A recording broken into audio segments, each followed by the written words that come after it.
मेरा सबसे पहला सवाल यही है कि योगी आदित्यनाथ सरकार क्या जानबूझकर अवमुक्तेश्वरानंद को अपमानित कर रही है क्योंकि उनके राजनीतिक विचार मौजूदा सरकार से मेल नहीं खाते हैं? जी, आपका बहुत सुंदर प्रश्न है। समस्त भारत माता के सनातन पुत्रों को मेरा कोटि कोटि वंदन प्रणाम। जय मां कामाक्षा, जय मां निकुंभला। देखिए, मुझे ऐसा लगता है कि सत्य सनातन धर्म के धुरी शंकराचार्य जी, जो सत्य सनातन धर्म के लिए, गौ संत ब्राह्मणों के लिए, श्रेष्ठ समाज के लिए अपने जीवन को जी रहे हैं, कहीं ना कहीं उनका पक्ष सराहनीय है। उनके पक्ष से सनातन धर्म का उत्थान होने वाला है। और मुझे ऐसा लगता है कि माननीय श्री योगी आदित्यनाथ जी वो भी सत्य सनातन धर्म के धुरी हैं। लेश मात्र किंचित मात्र संदेह करने की आवश्यकता नहीं है कि कहीं ना कहीं उनसे त्रुटि हुई है। उनसे त्रुटि नहीं हुई है। अनादिकाल से चलता आया है कि राजा कभी अपने प्रजा के ऊपर लेश मात्र किंचित मात्र भी कहीं गलत कार्य नहीं किया, प्रजा को कभी प्रताड़ित नहीं किया। लेकिन प्रजा को प्रताड़ित राजा का जो कार्यकर्ता था, कर्मचारी थे, वो प्रताड़ित करते थे। तो कहीं ना कहीं त्रुटि पुलिस बल से हुआ है, पुलिस कर्मचारियों से हुआ है। लेकिन इस विषय को लेकर इतना ज्यादा तूल नहीं देना चाहिए, बढ़ावा नहीं देना चाहिए। कहीं ना कहीं सनातन धर्म की इसमें हानि हो रही है। जी, लेकिन शंकराचार्य तो कह रहे हैं कि वो तो पालकी पर बैठ के स्नान करने जा रहे थे, पुलिस वालों ने उन्हें रोक लिया, स्नान करने नहीं दिया। इसके बाद दो दो नोटिस चस्पा किए वो जहां रहते हैं उसके तंबू के ठीक सामने, और उनसे सबूत मांगा गया कि आप सबूत दीजिए।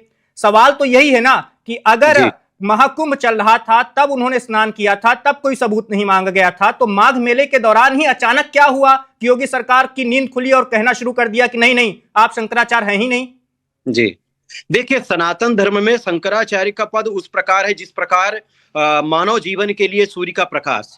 मुझे ऐसा लगता है कि शंकराचार्य जी भी कहीं ना कहीं त्रुटि कर रहे हैं, गलती कर रहे हैं। ऐसा नहीं करना चाहिए। उनको सम हो जाना चाहिए, लघु होना चाहिए, समर्पित हो जाना चाहिए और सरलता का परिचय देना चाहिए। अगर पुलिस गलती कर रही है, प्रशासन गलती कर रही है, तो उस विषय को लेके थोड़ा सा सरलता को प्रकट करना चाहिए। सरल भाव से उनको समझाना चाहिए कि देखिए, हमको स्नान करना है और स्नान करने के लिए हम आए हैं, तो हमको बाधित ना करें। अगर कह रहे थे कि पालकी में सवार होके आप ना जाएं, तो उस समय अपने उदारता का परिचय देना चाहिए, अपने सहजता, लघुता, दीनता, विनम्रता का वहां परिचय देना चाहिए। क्योंकि सनातन धर्म का प्राण है यह पद। अगर इस पद का सम्मान नहीं हुआ, इस पद को लेके व्यक्ति अपने जीवन को नहीं जिया, तो कहीं ना कहीं सनातन धर्म को अंधकूप में डालने का कार्य हो रहा है। रामलला सरकार जी, शंकराचार्य के शिष्यों का दावा है कि ये तो परंपरा वर्षों से रही है, दशकों सदियों से रही है कि पालकी पर बैठकर ही वो स्नान करने जाते हैं। उन्होंने एक तस्वीर भी साझा की है सोशल मीडिया पर, जब स्वामी ब्रह्मानंद सरस्वती जी महाराज थे, वो भी पालकी पर बैठ के जाते थे। तो अभी पालकी से क्या दिक्कत हो गई है? देखिए आदरणीय, आपका बहुत सुंदर प्रश्न है। लेकिन जहां तक सनातन धर्म की बात आती है, मां गंगा के चरणों के रज लेने के लिए देवी देवता भी जाते हैं, मां गंगा के चरणों का रज धारण करते हैं। और हम तो कहते हैं कि पालकी की बात छोड़ दें, अगर बात की जाए ना, तो चरण पादुका पहन के भी नहीं जाना चाहिए। ये तो त्रुटि किए हैं, गलती किए हैं, ऐसा नहीं करना चाहिए। और कहते हैं कि परंपरा रही है, कभी परंपरा नहीं रही है। सनातन धर्म का उत्थान करने वाला यह पद है, सनातन धर्म को नया दिशा देने वाला यह पद है, सनातन धर्म के रक्षा करने वाला यह पद है। अगर किसी कारण की वजह से कोई कहता है कि आपके द्वारा बाधित तो हो रहा है यह कार्य, तो कृपा करके आप अपने कार्य को सूक्ष्म रूप में लेके देखें। तो शंकराचार्य जी को उस समय विनम्र होकर पालकी का त्यागन कर देना चाहिए और अपने शिष्य मंडलियों के द्वारा मां गंगा के श्री चरणों का रज लेने के लिए जाना चाहिए, स्नान करने के लिए जाना चाहिए। आपने वो वीडियो देखा है जब त्रुटि हुई, अवमुक्तेश्वरानंद के शिष्य को पुलिस थाने में पीट रही थी? उसका वीडियो काफी वायरल हुआ था, आपने देखा है? जी।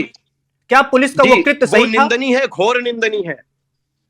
नहीं, और अभी 5 दिन में जो प्रयागराज में हो रहा है, संगम नगरी प्रयागराज में संगम के तट पर ही जो कुछ हो रहा है, और 5 दिन से धरने पर बैठे हुए हैं अवमुक्तेश्वरानंद जी, क्या योगी सरकार को कोई पहल नहीं करनी चाहिए कि इस विवाद को खत्म किया जाए? क्योंकि किरकिरी तो बहुत हो रही है, लगातार मीडिया वहां पर जमी हुई है, छट कर खबरें आ रही हैं वहां से। और अभी जो हालिया खबर है वो तो ये है कि अवमुक्तेश्वरानंद जी का स्वास्थ्य बिगड़ता जा रहा है, तबीयत भी खराब हो रही है उनकी। बटुक ब्राह्मणों के साथ जो हुआ वो घोर निंदनीय है। संतों का अपमान नहीं करना चाहिए। पुलिस प्रशासन जो कृत्य की है, सत्यता घोर निंदनीय है। लेकिन मुझे ऐसा लगता है कि माननीय श्री योगी आदित्यनाथ जी को एक बार जाके प्रणाम करना चाहिए और उनको कहना चाहिए कि आप सनातन धर्म के वाहक हैं और सनातन धर्म के धुरी हैं। आप अगर सनातन धर्म को कमजोर करेंगे तो फिर हम लोग कहां जाएंगे। मुझे ऐसा लगता है कि ऐसा कहना चाहिए, लेकिन शंकराचार्य को भी उदारता दिखाना चाहिए। लेकिन रामलला सरकार जी, यहाँ पर बात अहंकार की भी हो रही है। जो अवमुक्तेश्वरानंद के समर्थक हैं, उनका कहना है कि योगी सरकार अहंकार में है। वो अपने अहंकार में इतनी चूर हुई है कि वो झुकने को तैयार ही नहीं है, माफी मांगने को तैयार ही नहीं है प्रयागराज का पुलिस प्रशासन। और दूसरी ओर इधर से भी कहा जा रहा है, योगी जी के समर्थक कह रहे हैं, बहुत सारे साधु संत भी कह रहे हैं, बाबा रामदेव ने भी कह दिया है कि एक जब साधु सन्यासी कोई बनता है तो वो अपने अभिमान को त्याग देता है, लेकिन अवमुक्तेश्वरानंद जी अपने अभिमान को अभी त्याग नहीं पाए हैं। आपको क्या लगता है, दोनों में से कौन ज्यादा अहंकारी नजर आ रहा है इस पूरे घटनाक्रम को लेकर? जी, मुझे ऐसा लगता है कि दोनों पूज्य हैं, दोनों मां भारती के सनातन पुत्र हैं और दोनों अहंकारी नहीं है। हाँ, कुछ त्रुटियां हुई है और सनातन धर्म को कमजोर करने के लिए कुछ नर पिशाच संकल्प ले लिए हैं, उनके वजह से कहीं ना कहीं बाधित हो रहे हैं दोनों। लेकिन मुझे ऐसा भी लग रहा है कि आने वाला जो भविष्य है इन दोनों को एक साथ खड़ा करेगा और सत्य सनातन धर्म के ध्वज को आगे ले जाएंगे। और मुझे किंचित मात्र लेस मात्र भी संदेह नहीं है कि ना योगी आदित्यनाथ जी अहंकारी हैं, ना ही हमारे। लेकिन रामलला सरकार जी, अभी कुछ देर पहले ही आप कह रहे थे कि योगी जी को जाकर प्रणाम करना चाहिए, अवमुक्तेश्वरानंद जी से आशीर्वाद लेना चाहिए।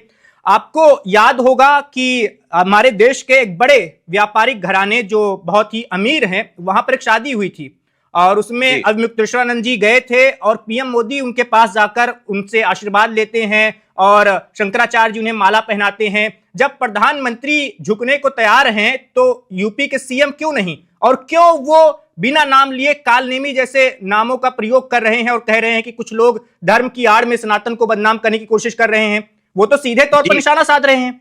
मैं आपसे एक प्रश्न करना चाहूंगा।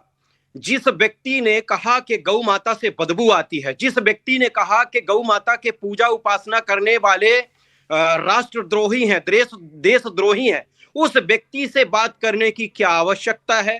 द्वितीय बात, जिस व्यक्ति ने सनातन धर्म को बदनाम करने के लिए हर समय अपने पक्ष को रखा है, सनातन धर्म को गाली दिया, सनातन धर्म को नीचा दिखाया, जिस व्यक्ति ने हिंदू राष्ट्र ना बने ऐसा संकल्प लेके अपने जीवन को जी रहा है, उन नरपिशाचों का सपोर्ट करता आया है जो गौ माता के रक्त नित प्रतिदिन बहा रहे हैं।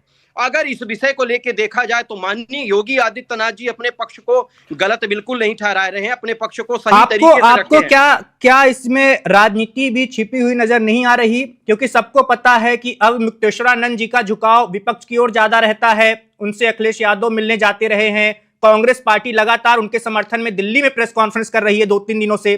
तो क्या उनके राजनीतिक विचार ही आज उनके खिलाफ होते जा रहे हैं और उसकी वजह से ही यूपी की सरकार उनके पीछे पड़ी हुई है? जी आदरणीय, आपका बिल्कुल प्रश्न सही है। मुझे तो ऐसा लग रहा है कि यहाँ धर्म का कोई विषय नहीं है, सिर्फ और सिर्फ राजनीति का ही विषय है। क्योंकि धर्मपरायण व्यक्ति कभी भी धर्म को लेस मात्र किंचित मात्र भी कमजोर करने के लिए संकल्प नहीं लेगा।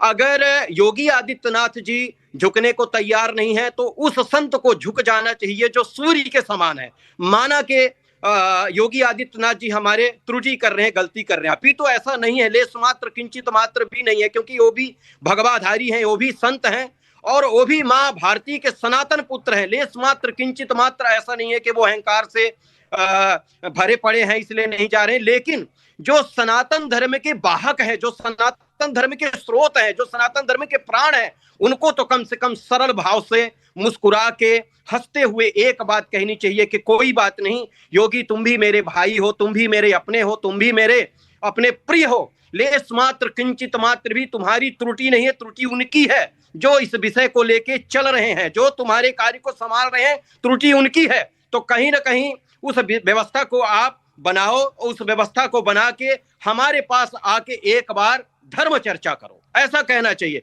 लेकिन यहाँ तो शंकराचार्य जी भी अडिग हैं, अड़े हुए हैं, कहीं ना कहीं त्रुटि हो रही है और राजनीति का विषय है, धर्म का लेस मात्र किंचित मात्र विषय नहीं है। Subscribe to One India and never miss an update. Download the One India app now.